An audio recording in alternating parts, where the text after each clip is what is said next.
ರಾತ್ರಿ ಬೆಳಗಾಗುವುದರ ಒಳಗಾಗಿ ಮಗಧ ದೇಶದ ಬಿಟ್ಟು ತೊಲಗಿ ಅಂತ ತಂದೆಯ ಆಜ್ಞೆ. ಹೌದಲ್ಲ?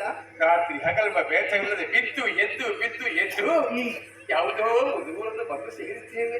ದೇವರು ದಿಕ್ಕು ತೋರಿದತ್ತ ಕಾಲು ಎಳೆದತ್ತ ನಾವು ನಡೆದುಕೊಂಡು ಬಂದೆವು. ನನಗೆಲ್ಲಿ ಪರಿಚಯ ಉಂಟು ಈ ಊರಿನದ್ದೆಲ್ಲ?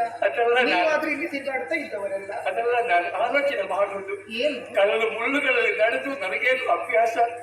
ಇದುವರೆಗೂ ಹಂಸತೂಲಿಕ ತಲುಪದಲ್ಲಿ ಮಾಡುತ್ತ ನೀನು ನನ್ನ ಕಂಬಳಿ ನಡೆದಿದ್ದಂತೆ ನಿನ್ನ ಕಾಲು